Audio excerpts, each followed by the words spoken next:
The black soldier fly is endemic all over the world. Ang dami, guys! Grabe! Yan na yung dumi nila sa ilalim. Those are our fertilizers. We convert biodegradable wastes to animal feeds and organic fertilizers. Lahat ng basura namin, we convert it into something that is very useful sa hayop at saka sa mga halaman. So, ibig sabihin, yung basura, napapakinabangan. Yes, sir. What's up, Kabidyo? Art Sinubago here, and welcome to another episode of Kabidyo Stories.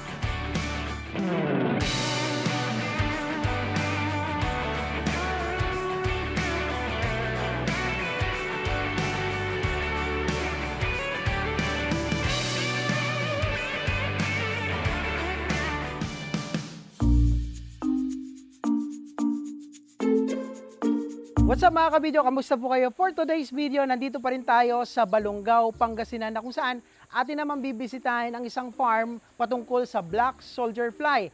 Ating alamin ang paraan ng pag-aalaga at pagpaparami nito. At kikilalanin po natin ang consultant dito. Let's go! Hi, hello sir! Hi, good morning. Good morning! Kamusta po? Buti naman. Sir, bagong lahat sir, pakilala po muna tayo. Hi everyone. Doc Brahman here. Doc Brahma. So, Doc Brahman, actually they know me as Doc Brahman. They do not know my real name. Okay, sige. I'm more popular by the name Doc Brahman. Brahman. So, parang imported po yung pangalan po ninyo ah. Baka na din. Doc Brahman, no? Ano bang ano natin, sir? Profession po natin. Isa akong hayop na doktor. I'm a veterinarian in profession. Okay. Ang kalaman natin, puro kahayupan. Okay. Lahat yun. Kahayupan, kababuyan, yan. Lahat po, no? Lahat ng kahayupan, ng hayop. Okay. So, veterinaryo po si Doc. Kaya kasi I'm thinking baka Doc siya ng medicine, 'di ba? Other field ng medisina. Anyway, sir, nandito tayo sa farm po ninyo. Tell us more about this black soldier fly. Actually, it's a project of the local government. No?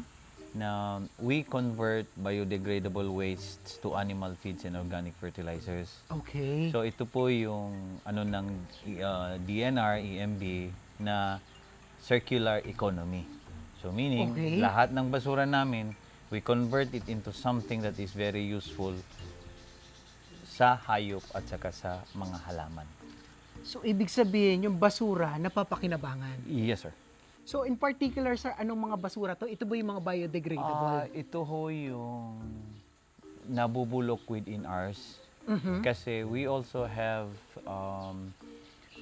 yung biodegradables na iba yung kumakain. Okay. Like the African night crawlers. Mga Siya ANC. yung Yes. ANC, yun yung mga medyo matatagal. But the black soldier fly is yung nabubulok within ours days, ganyan. Okay. So, mas mabilis ang composition. Yes. Technically speaking, kakainin nila kagad. Kaya kung mapapansin niyo may naamoy kayong basura dito. Medyo konti. Pero hindi siya yung basurang nakakasuka-suka. Correct, Yeah. yes. So, mapapansin din ninyo, wala kaming langaw dito. Okay. So, it shows off the other insects, like especially the housefly.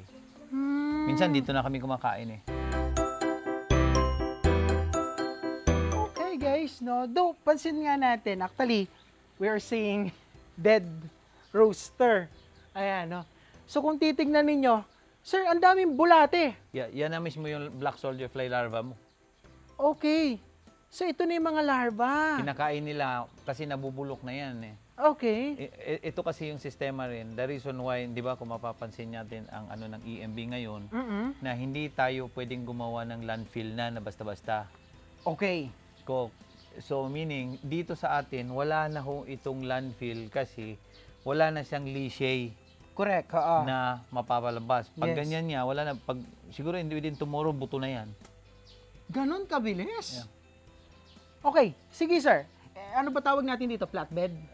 Ito ang ano namin, ang tinatawag namin beans, treatment beans. Treatment beans. Oo. Parang as we can see, parang wala siyang exit.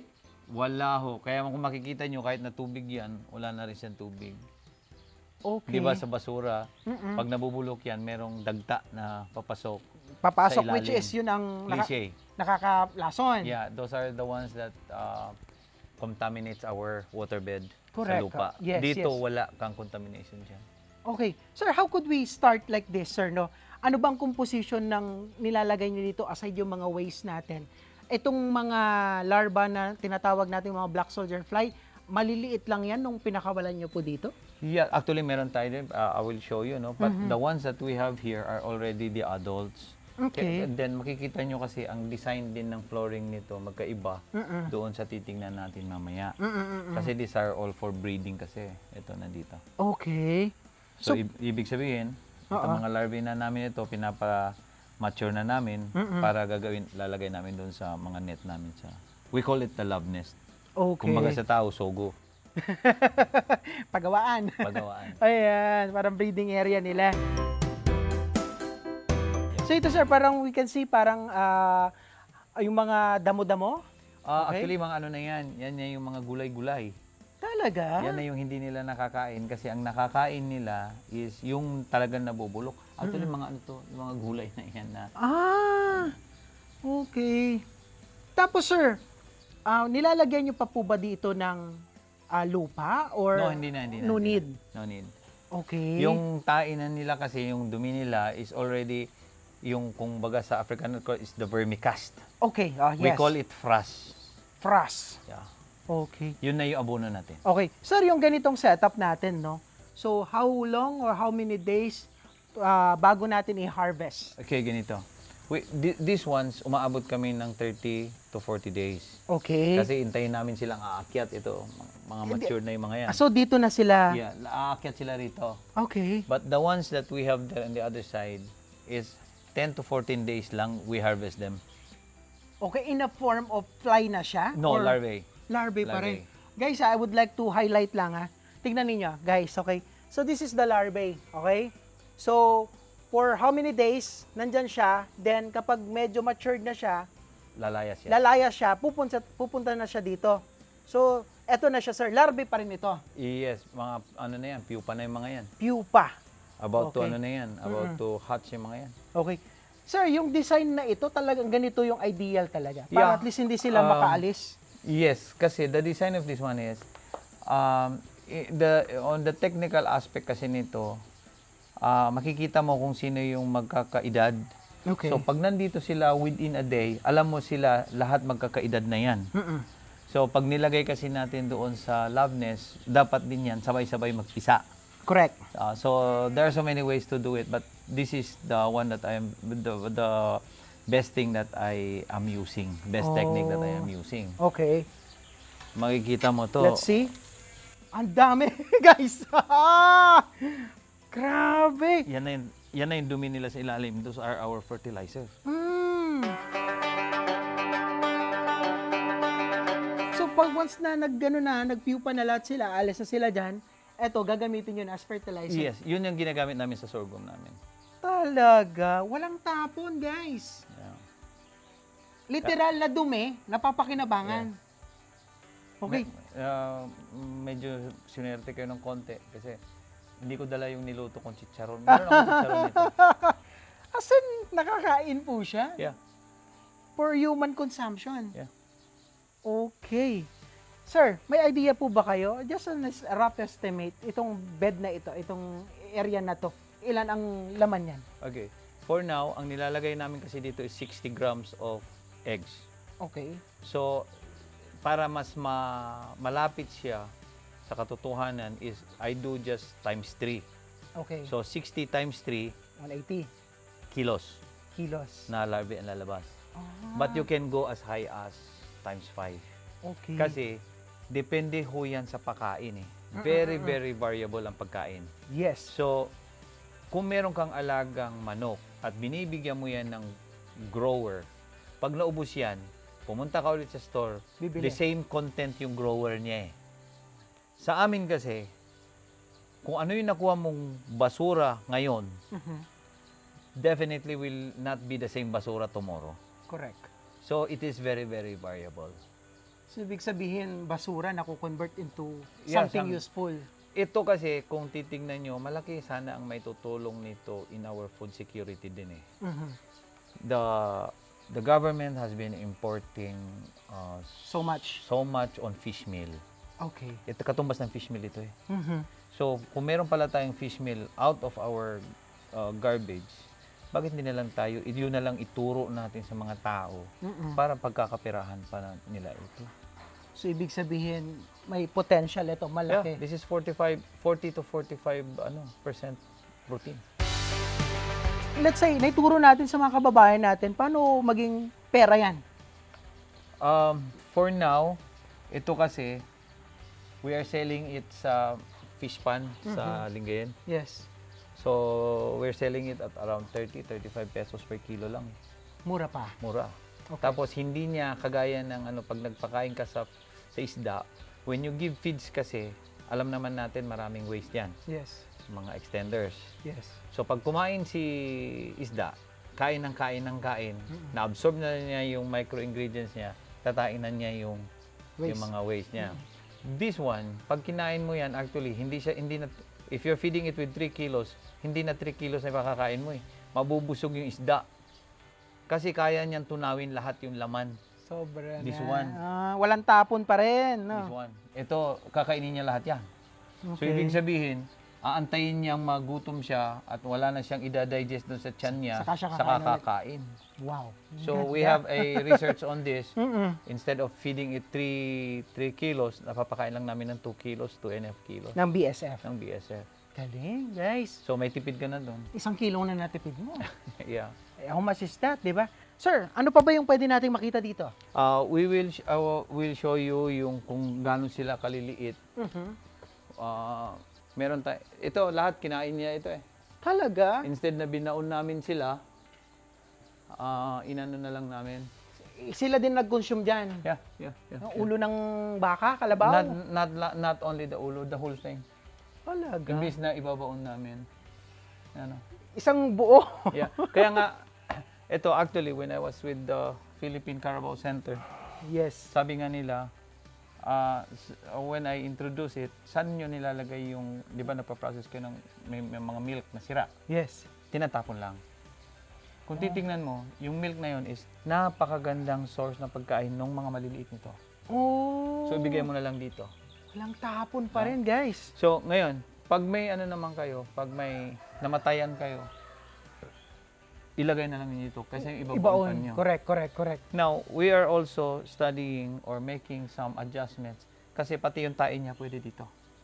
Okay. Tain ng kalabaw. Kalabaw. O Okay. yung baka. Okay. Sir, Doc, yun nga, you are putting waste here, a different kinds of waste, pero walang amoy. Kayo na yung makakapagsabi, wag ako. Anong proseso nun? Okay. Lahat kasi nung nangangamoy, ito yung nasisira kagad. Okay. Nade-decompose. Nag-decompose. Yun yung pagkain nila. Okay. So, ibig sabihin, yun nandoon, Mm-mm. makita nyo, ang kinakain nila is nasa bandang ulo. Ulo. Kasi yun, malapit na mag-decompose yan eh. Nangangamoy na yan. Correct. So, yun yung inuuna nila. Kaya nawawala yung amoy. Parang yung liquid substance niya. Yun na yun. Kasi Okay. bago siya magkaamoy, kinakainan nila. Now, kung titingnan ninyo, technically speaking, ang basura dumi, di ba? Correct. You have the microbes, you have Germs. the germs, protozoan, or Yes. fungus, lahat nandyan. Yes. But when you have this analyzed, ang laman niyan is a feed additive. Ang laman niyan are amino acids, Yes. crude protein. Nutrients. So, ito yung palagi nating sinasabi na hindi kasi gawa ng tao yun. It's natural. It's natural. Correct. So, yun yung sinasabi natin na you can just imagine how God wonderfully created the world. Correct. God created man. Man created basura. Nakita ng Diyos yun eh. Kaya gumawa din siya ng Gumawa organism. ganyan. Pero hindi naman nila kinakinabangan or inalagaan. And that's our battle cry right now. To help, kasi makikita nyo, kung makita nyo, sabi ni Pogs kanina, yung soil namin doon, hindi namin ginagamitan masyado ng mga synthetic fertilizers. Correct. Kasi sa mga halaman, ang soil ang magpapakain sa Tao. the halaman. Hindi ang tao ang magpapakain sa halaman because hindi yun ang natural. Correct. We have to feed the soil, enrich the soil para maganda yung Outcome. niya sa halaman. So, Correct. there we go, the organic way. Yes, so. Yun yung ano. Ganda, no, mga ka-video. So, we're going to... Ito na yung maliliit namin. Yung, ano, ang tawag po dyan? Sila pa yung maliliit. Okay. So, ayan. Makikita niyo. Guys, ang dami pa rin, no? Maliit yan. So, ang Maliliit. ginagawa namin, magdadagdag kami. So, you're going to transfer that, sir? No, hindi na. Alam niyo ang problema namin dito sa munisipyo ng Balungao? Wala kaming biodegradable waste. Nauubos because of this. So, we have to import from other, So, ibig sabihin, sir, parang yung mga, let's say, kasi the usual waste, no, sa mga palengke, yung pinagbalatan ng mga gulay-gulay, tinapon, di ba? Lahat, sir, yun. Inihiwalay, sinesegregate, dinadala dito. Yes, we're shredding it there. So, yun ang problema namin dito. Wala na kami. Kaya nga kung makikita nyo, empty-empty pa kami. Kaya pupunta at nangangailangan kayo sa ibang mga area. Yes. So, Okay. ang ginagawa namin, we're trying to collaborate with other, especially Baguio. LGUs, oo. Baguio. Si Baguio kasi maraming hotel and restaurant yan. Correct. So, Mga tapon nila. We are having a collaboration. Actually, this is not my only plant. I have more than 12 all over the Philippines. Talaga? Okay. I have 12. Galing, eh? Actually, we are already, dito, we are a international awardee dito. Wow, congratulations. Pero hindi alam ng Pilipinas yun. Let's go to the potential naman. Let's say kung ako, individual farmer ako, gusto kong mag-start Okay, ng it is like ng this. BSF farming. If you're going to start it na ikaw lang, talo ka. Okay. Kasi basura eh. Sino may sabing bibili ka ng basura? Problema ng bayan yan. Okay. So you have to collaborate and have to understand the Republic Act 9003. Ecological Solid Waste Management Act. Yes. Sino Okay. ba nagbabayad nun? It's the LGU yung mga yan. Okay. So, if makikita mo dito, the partnership here is marami kami. We have cooperatives for livelihood. Okay. We have the LGU. Correct. We have the private. And private like yung Balungao Integrated Farm. Yes. And then myself. It's a collaborative effort. Yes. Hindi siya pwedeng isa lang. Okay, now I understand. Okay. Yun yung ano niya. It so happened na lumapit ako kay Mayora. Sabi niya, you want to do this one? Sige, try there. Ngayon, wala kami mahanapan ng lupa. I talked to Mr. Peralta, yung anak niya. Ito na yun. Ito na yun. How long you been practicing or using this area, sir? Kumbaga, nag-BSF kayo dito? Siguro may 1 taon na. More than 1 year. 1 year. Okay. So, ibig sabihin, 1 taon na rin na nasusolusyonan ng basura ng Balungao. Balungaw. Yeah. And then we're trying to get some order from Other Rosales. LGUs. Actually, we also have collaborations with SM. Okay, yes. But this time, magiging iba na ang senaryo. Kasi si SM is paying mga trackers to haul. Yes. Ngayon mag-iiba na because ang lapit na. Correct. Tapos kami na yung any will do. So, at the end of the day, we have a cost reduction actually. Correct. Yes. Ang ginawa ni Balungao actually dito, imbis na tinatapon niya doon sa Pampanga, dito na lang. Wala nang So tapon na. there is a cost reduction on the bio-waste. Yes. Ayun, saktong-sakto. Sa mga LGU na may problema sa mga basura, no? Pwede na nilang i-adapt ito or help LGU Balungao na mo-sustain itong klase ng farming. Ito na yung namin, no? Ito na yung pinagpisaan. This is high in calcium. Okay. Saan na po ito Babalik na lang namin sa lupa yan. Okay. That's very, very high in calcium. Guys, so ito na yung mga fly. We can call it langaw? No, these are the langaw and ito yung niya, yung parang Shell niya? shell niya. Okay. Pero baka hindi nyo alam, especially ladies, no? Yung nyo, yung facial nyo, chitin galing dito. Okay. Papakinabangan din pala, no? Okay, mas marami dito. Ayan. Okay. Sir, ang worry nila, yung nakikita ko, baka pag dumami yan, maging source ng Okay. ng This anything. is what's funny. Okay. The black soldier fly, pag nag-emerge yan, within 2 days, they mature. Okay. Maghahanap ngayon yan ng talap-talap. Alam mo yung talap-talap? I do not know. Ayun, talap-talap. Okay. Talap-talap, okay. Talap, meaning they only live for reproduction. So, within 2 days, they mate, Okay. mamamatay si lalaki. Ang matitira si babae. Si babae, after 2 days, will lay its eggs. Kabilis, 2 days lang. Yeah, and then they also die. Okay. Unlike the honeybees, si honeybees, it's only one queen, babae. Yes. Pero maraming male. Pero si male, after the breeding season, lahat sila patay, all female. But this one, it is male-female, halo-halo dyan, thousands. Okay. So that's how, kaya kung makikita mo, yun na yung mga shell, and ito yung nandito yung shell, nandito yung langaw, patay.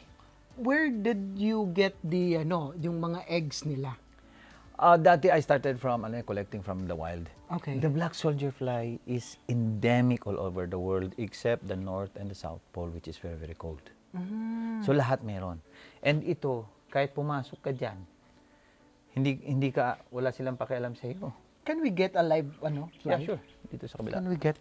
Ayun, ang dami nito. Tsaka madali lang. Okay. So talagang mini-maintain nila, guys, no? Ito. So may kulambo. We call this the love nest. Love Ito yung nest. sogo. Okay. Pero the setup here, if you will see soon my setup in Surigao, it is very, very big. So all the way sir to Surigao, nakakaano po kayo? Yes. Ayan. Okay, guys, this is the look. Ayan, no? Tsura ng... We also have in Cagayan de Oro and Davao. Ang layo nyo pa rin nalalating nyo, sir. So, hindi siya yung typical na langaw na kinakadirian natin. Yes. So, parang mas mahaba yung abdomen niya kasi yung mga langaw na nagdadala ng bacteria, maliliit lang. And they don't Ito have mahaba. mouth. Wala silang mouth. This one, sir? Yeah. Paano sila kumakain? Wala na. Lahat ng kinain nila sa doon na. Lahat ng kinain nila during the larval stage, they store it. Okay. For energy. Ayan, Yeah. no? So, Kung makikita nyo, etong mga puwet nila, ka-harvest ata ito. asaan yung mga larva? Yung mga eggs nila, ayun, yun, nakasiksik dyan. Kung makikita nyo yung puwet nila, parang crane, na tinatanggal nila doon sa end dito nila, and then parang pinapasok nila. pinapasok nila dyan. So, dito kayo nag-harvest ng mga eggs? Yes. Ayan o, ayan. Nice. Kaya pala may sabi ko, anong purpose ng kahoy? Yan, dyan sila nangingitlog. Yung pala yung nest nila. Si langaw, hindi kasi directly napupunta si black soldier fly sa basura. No. It's only the larvae na para siya doon kumain. Okay. So, ang gagawin niya, i-stack niya dyan. That's why we have to harvest it every day. Kasi pag hindi mo harvest yan, mag-hatch yan, babagsak na sila. Kaya meron kaming mga dito, we call it the attractant. Ang naamoy nila is the basura. Okay. Lalapit lang sila sa basura, but they will not lay their eggs directly sa basura. Doon sa mga kahoy na pinaglalagyan. Yes. Ayun, so manageable pala siya, no, mga ka-video. So it's not the typical langaw na nakikita natin na yung langaw pupunta sa basura, then doon na siya magdadala ng mga kung ano-anong germs, no? Yeah. This one, hindi siya. Yeah, kaya technically speaking, it's very, very clean. Okay. Kasi from the shell, lumabas na siya, not going sa basura. Ito sir, itong mga fly na to, hindi mo mapapakinabangan ng buhay. It should be dead. Then, yun na yung nandun nakita mo kanina, halo-halo. Ito siya. Yes. Okay. Ilalagay namin sa farm yan. So ito parang magiging organic fertilizer na siya. Ito guys, so ang dami. Okay. Dito sir, nagbebenta rin po ba kayo ng mga larvae? Sa ibang planta ko. Sa ibang planta? The one that I have in Pampanga is very big. Guys, ang dami nating natutunan ngayong araw na ito, no? Sa BSF, it's just only a start. Kumbaga, initial lang muna ito. But sa mga susunod siguro na pagkakataon, mabisita natin sa mas malaking farm ni Sir Dr. Brahman, malaman pa natin yung ibang mga proseso. So this time siguro, sir, we need to cut it short. Sir, any message sa ating mga ka-video na gustong masubok ito or sa mga LGU na gustong i-adapt yung ganitong sistema? Yeah, actually, ang problema lang natin dito, no? Talagang wala kasi tayong dito wala tayong makukuha. Kasi ang naging problema ko, the first na engagement ko is, may kikitain ba tayo dyan? So that's the problem eh. Hindi pa ako nakakapasok. That's the question, sir. Yeah, that's a question. Okay. So ang napapasokan ko, kaya kung makikita mo, are all the mayors or the governors or congressmen, they're my friends. Okay. Kaya mas madali. Okay. But if I go and present it, it's, alam naman natin ibig sabihin nun eh. It's about, may flood control tayo dyan, kung ano-ano. But Yes. baka mamaya magkaroon ako ng problema sa waste control. Yes. So, hindi na ako nagpo-promote sa kanila because I have already lots and lots of plants. So, pag tinawag nila ako, I will help. Being a member also of the Regional Ecology Center of the Cordillera CAR, this is what they are promoting. Correct. Kasi wala kang basurahan sa Baguio. Tsaka ang daming gulay doon. Pwede Daming mapakinabangan. Pag binibenta to, sir, magkano? Hindi namin binibenta for now. Okay. But we are selling, kasi nakita mo naman yung farm namin. Kasi Laki. we are developing cattle feeds. Yes. Actually, si Secretary Piñol approached us Visited, yes. to promote the So, for us, can you just imagine one sack of this one is 600. Tapos i-compare mo dun sa synthetic 2,500. Diyan ka, Dinala sa mura. Sa mura. And then, I was a third placer sa sa Bangkok, Thailand on foliar fertilizer. This one. I have. Last Using year this lang. one, sir? No, the live one. Multi-awarded pala si Doc, no? Kaya naman, natutuwa tayo sa mga shinare niya ngayon. Marami tayong natutunan about BSF, then eventually siguro, talagang lalaliman pa natin ang pagbisita natin sa kanyang mga farm. Anyway, sir, last message sa ating mga ka-video. Hindi naman masama maging isang basurero. Kasi ako ngayon, occupation ko, basurero. Hindi na veterinaryo, basurero na. So, we just have to solve the problem of our LGUs. Yun lang. Sa environment natin. Environmental. Kaya kung makikita nyo, I have 5 Ks. Mm. Kalinisan ng kapaligiran para sa kalusugan at kabuhayan tungo sa kaunlaran. Wow. Yeah, imagine isang veterinaryo, naging basurero, helping to achieve 5 Ks. Di Yeah. ba? So, ang ganda po ng kwento ni Doc Brahman at hopefully, nabigyan po namin kayo ng overview about BSF but eventually, we will visit pa yung iba pang mga farm patungkol sa BSF para matutunan pa natin lalo kung paano mag-alaga nito at magparami. At the same time, makatulong tayo sa ating kalikasan. Anyway, ako pinagpapasalamat kay Doc Brahman sa pagbibigay niya po sa atin ng pagkakataon na mabisita itong kanilang farm at may i-share po natin kung ano nga ang BSF. Kaya naman, sa lahat ng ating mga ka-video na may natatanging kwento, pwede po kayo mag-message sa ating Facebook page, Video Stories, o kaya naman i-like at i-share ang ating video at mag-subscribe sa ating YouTube channel, Video Stories, for more videos and stories. So once again, I am Art Sinabago, the content creator of Video Stories. Always remember, tuloy-tuloy lang ang pag-angat. Keep rising mga ka-video. Sir, thank you so much. Thank you. And bye-bye!